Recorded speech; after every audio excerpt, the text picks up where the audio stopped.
Let me see. So right now, as you're speaking, she does it the fun. So I'm having conversations in the house. Now we are having conversations with my girl, my two favorite girls. You know, I always have girls as my favorites because I'm straight. So we are having a conversation in the house, and all of a sudden, so my daughter is talking to the mom, and I don't even know what they are talking about. You know, I'm not even there. So they're just having their own conversation, which I'm not even paying attention to. But then again, she tells her mom no. So I don't know what the mom tells her, and she says no. So the mom is like, what? Awa. So they call me, the mom is like, umesikia venye Nyambura amesema? Nasema nimesikia amesema no. Like, what is it? Ni nini amesema no to? So the mom is like, it's not that. She's not supposed to say no.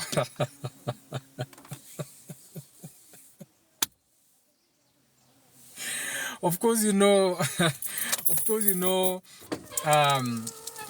my house is a house of horrors. Okay, my house is a house of horrors. So we are running our homes the best way we know how. We are not running our homes based on the templates of the world. We are different. We are fearfully and wonderfully made. So the mother looks at me. She's like, she's not supposed to say no. And I look at the mom like, what do you mean she's not supposed to say no? The mom is like, she's 80 years old. How can she say no? I look at the mom like, really? Like, what do you mean she's 80 years old? She's a human being. She's a spirit that can say no. Okay? So what you are missing is the point. You're looking at her like she's a child. Okay? But she's learning you and she's testing you. Okay? Now, based on how, when she's testing you, you respond to that, that will determine what she becomes in future, aka what you are, wewe, in the future. In this case, I used to tunaongea na Munjiro. So now, this sent me into the whole, what you can call rabbit hole on how our women, okay, our women in the world today, most of you have some diseases that you don't even know where they're coming from. Unasikia, hey, mamu wani anyua totawa. So you have, you go to the hospital, all of a sudden tunaambiwa that you have arthritis of the eyes. You know, you are having diseases you have never had before. So if you listen to the women, they will always tell you, kuna mahali kana kuumanga. Unajua mimi naumangwa na hii mabega hii. Hii nimefanywa physio, hii imepigwa picha, imepigwa MRI, imepigwa X-ray, ameenda physio, amefanywa acupuncture, amefanywa massage na njoro wa butchery, but that hand never seems to become good. 80% of women are diagnosed with what you can call autoimmune conditions. Autoimmune, aka, no matter how much medication you keep giving your mother will always be sick. Hata mamako atibiwe na mganga mgani, mamako, until the day she goes to the grave, she will always complain of a pain somewhere. Always. Inaitangwa autoimmune conditions. These are autoimmune conditions that are in women. Okay? It has been discovered that women suffer depression the most during their lives, more than men. Of course, you have to understand that they are feminine, so most of the time they are picking in, they are drawing in, all the way to drawing us men in, all of us, the demon, the archangels, everyone is drawn to the women because they are feminine by nature. Now, when you overlook that, you're also going to find that the society, how we live, us now, ni comment ama ni nini sasa? Oh, ni kuhangi na hang. Why is it hanging? I didn't even know I was still live. Why are you hanging? Anyway, so you realize that as you grow up as a woman, the girls, our daughters, like now how the mother is talking to her. Now the mom, without knowing, she's already gaslighting her. She's gaslighting my daughter that her reasons for not wanting to do something are not real. She's a baby. She's not supposed to say no. But she doesn't see it. But the fact is that a lot of women, throughout their lives, they are it's called gaslighting. Gaslighting. They have been gaslit from a young age. They are told that their symptoms are not real. You are a woman. You are not supposed to be tired. You are a woman. You are supposed to feed the baby the whole night. It doesn't matter whether the baby is crying the whole night. Little demon. You are a woman. You are supposed to nurture that demon that you brought to this world. Sleepless nights. You are a woman. You are supposed to understand. You are told it's all in your head. Mwanamke ni kujikaza. Mwanamke ni kuvumilia ndoa akichapwa. Mwanamke ni kuvumilia ndoa na upewi chakula. Mwanamke ni kuvumilia ndoa na unaletewa bibi mwingine kwa hiyo kitanda. Gaslighting. So there's very little awareness into the world because no one talks the way we talk here in our channel. This is a self-reflecting channel. Okay? So no one is talking about the repressions of emotions that these girls from a young age, they have been undergoing, whereby they are not supposed to say no. What you call emotional abuse. Those are two nini. Hizi nini zinatoboanga mashimo kwa post hapa kwa gutters. Kegi neigi gere. Umesikia zimengonga, sikia zimekuja zikakuliana hapa nikisema hivyo zikashikana, moja ikabeba ingine zikakulana. Kamini orgasm zikaangukia hiyo kioo venye umesikia pap zikaenda nikiongea maneno, so they are fucking to that energy. So I know already whatever I'm speaking about, kuna the joining of two energies to create another thought and feeling. So it's a good energy vibe. To the point, it's becoming sex. The masculine is going through the idea problem solution, and it joins the other idea problem solution on the feminine side that creates the 6-pointed star, which becomes sex. 6, the star of Moses. Yo. About the Jews. Shout out to the Jews. Now, so a lot of the women, the girls that are growing up, they are growing up with so much what you can call emotional abuse. And no one is speaking about how that emotional abuse now impacts the body, the physical body. Sasa ndio unakuta mamako always akona tudawa. Mamako kutoka umujue. Since ulitoka kwenye high school, mamako is always chemist akikutumia pay bill. Every day. Every week. Doka chemist ye. Like gutumira pay bill tutawadrade kirwa. You never even know what is ailing your mother. Your mother has got glaucoma on her knees. Eh? Your mother has got arthritis of the eyes. Eh? Unaweza pigia mamako akwambia ati alivunjika lips ama akwambia ulimi yake kona plaster. She gossip too much. Ameenda daktari amemwambia sijui ulimi, sijui akunywe sijui dawa gani, sijui thyroid. All those problems. The source. The source, we look at the source of these problems, where they are coming from. Because there's little awareness going around on how women have been conditioned to please society. So from a young age, my daughter is supposed now to please her mother. Always say yes to her mother. She's not supposed to say no. But you see now my house is a house of horror. So in my house I have to tell the mother no. Nyambura is 8 years. She's allowed to say no. Unaweza mwambia oshe vyombo na kuambia no. Kwa sababu zile siku zingine anaoshanga si wewe unamwambianga. Zile siku anakuja kusaidia kukamua vyombo si wewe unamwambianga. Hata yeye anajiambianga vitu mingi kwa hii nyumba. So normalize even getting a no from your child. But only if you are raising them well. Because a woman who has been conditioned to please everyone, always betraying herself.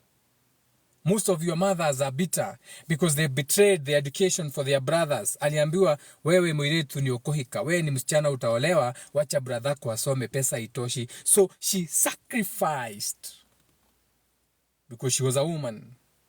Because she had been conditioned to betray herself.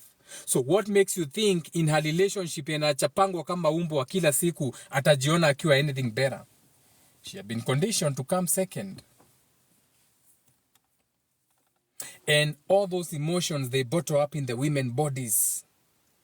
Women want to scream. Women out there, they want to scream. They don't even scream. You don't even fuck them well. At least if you fuck these women well, they may scream in their orgasm and release some of their orgasms or their pent-up emotion through their abaddon, their low animalistic states. Maybe they can have that mini death because it's a pain. An orgasm is a pain. Every time you go through an orgasm, understand that a little part of you have died. You have given birth to something. You have shed something. So that's death. So death is like pleasure, pain. Okay? That's why you mourn. It's pain, but pain is in different forms. Don't think pain can always make you cry. Pain, opposite of pain is pleasure. Pain, pleasure is pain. Esoterically speaking.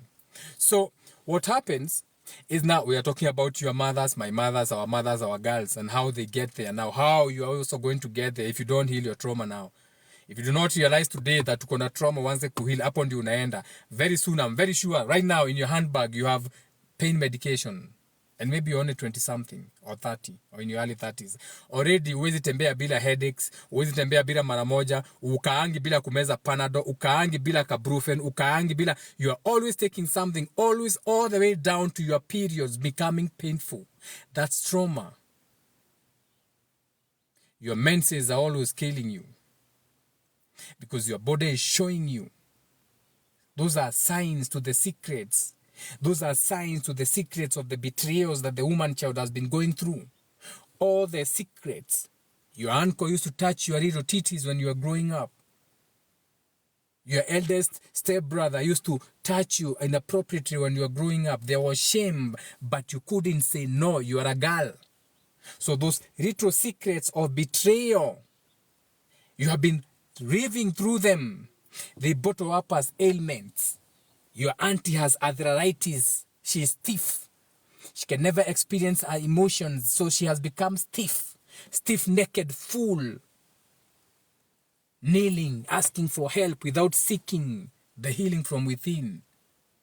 And shedding. Because you have been lied to that someone died on the cross, so you don't take self-accountability. So you are repeating the same generational curses because you have been lied to that someone died on a piece of wood. This is a self-accountability page. When you come to this page, you do all the hard work. Hapa hakuna shortcut. You have to heal. We do not kneel and pray on this page. This page is not for kneeling and praying. This is a self-reflective page. You look at yourself in the mirror and you understand that you have trauma. And understand that a lot of the things that you are told, the nonsense in the hospital, inaenda unaambiwa uko na anxiety, ADHD, that is a medical term of what is called anxiety or trauma that is stored inside you. So what they are giving you is quick medication. It's not a cure, it's a relief. But it's a relief to put your body in a docile state. Okay? You are put in a docile state instead of you admitting and ukubali that as a woman, okay, as a woman, you have always given, you have always sacrificed from day one. And to the society, that is normal. But that is not normal. There are places where you're not supposed to have been sacrificing. You're supposed to have been taken care of. Whether by your father, the masculine was supposed to have taken care of you. Your father should have ensured you went to school instead of sacrificing you for your brother. Your husband should not have sacrificed you to stay at home for him to go. So many, you know how they happen for the women. Okay? So understand that a lot of these ailments, unaona na mamako, wacha kumnunulia painkiller. Go and talk to your mother. Mwambie, mom, najua unakunywanga dawa sana. All the time you are taking medication. However, ebu jiangalie uanze kujisameanga, mam. Unajua unaenda kanisa, mam. No, unasoma Biblia sana. Now you are a clever person. You listen to Jenga wa Muthaka, so you know how to approach your mom. Mom, Bwana asifiwe. Don't go arguing with your mother. You cannot reparent your parents unless they want to change. There's no amount of work you can do to change your parent. You cannot reparent your parent. If they want to change, they will change. There is nothing you can do. Your father will die a drunkard if that is his choice. Your mother will die a hoe if that is her choice. You cannot reparent your parent. They are adults, and adults change when they want to change. Adults are responsible for their behaviors. Babako akipelekwa na hii maji mafuriko juu ulevi, he deserved it. There's nothing you can do. And stop beating yourself for sins that are not yours. The sins of your fathers are not your sins. There's a huge misconception also that the sins of your father, those are not your sins. Stop admitting and holding on to generational curses and traumas just because they have been labeled yours. They are not yours. You are beautiful people. You are wonderful people, beautiful people, people who are capable of changing the world, changing the outcome, seeing the world as a beautiful place. But you fail to miss, you miss the present, the moment, because you are living in other people's footsteps that were never your footsteps. Every generation has got its own challenge. We have Pluto in retrograde. That means the same bullshit that they had may be coming back. The same bullshit. And they are going to blame it on the water. The same bullshit may come packaged in a different way. Pluto in retrograde. These are man-made things. Anyway, so now, if you're a woman, a girl, and you're growing up, society, why are you calling when I'm on my live?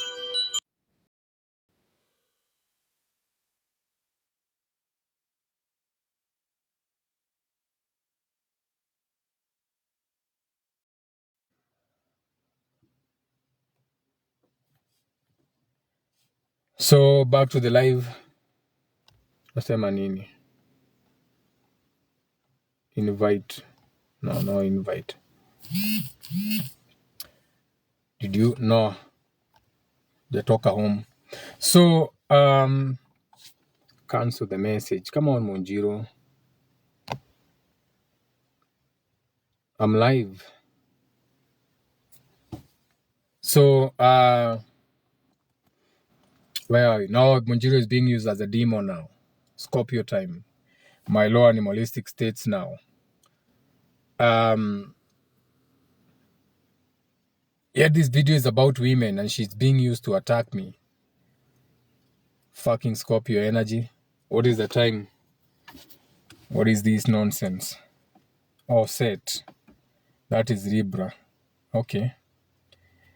Let's see something else here. Let's see why this is happening also.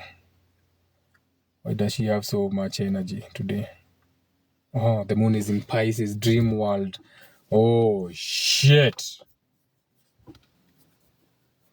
To American time. So you have to understand that the world is governed by the dollar. And the dollar was created by Washington, George Washington. George Washington was a I think he was a Pisces. What was George Washington's zodiac sign? Piscean. According to Glamour, the first president of the United States was born February 22nd, 1732 and was a Piscean. Pisces. It has to be. So, the world view was created by Pisces, and we have the moon in Pisces for the next 2 days. So, they are going to use this time, dreams, imaginations, illusions, the unseen, the fucked up, carrying the weights of the world, of all that thing, to create something almost the same magnitude, renew. They are going to renew the same energy, okay? The same energy they did, but now they are going to do it so cleverly that you are going to agree with it. AKA, this would be the perfect timing for them now to sneak in the carbon tax scam. I'm not saying that is what they're going to do. This would be a perfect opportunity for them now to fully have all governments talk about climate change. All of a sudden, now in unison, the whole world, without understanding that weather is manufactured, geostorm, you saw the movie. Nothing is a coincidence. If it is not normal, if you have not been seeing it a lot, if you don't see it a lot in nature, if it happens extraordinarily, always know it is man-made. Anything you see in nature that happens and it doesn't happen like that, always know man is involved. Otherwise, nature would have kept reminding you. Kutoka uzaliwe nature ingekuwa inakuonyesha hivyo.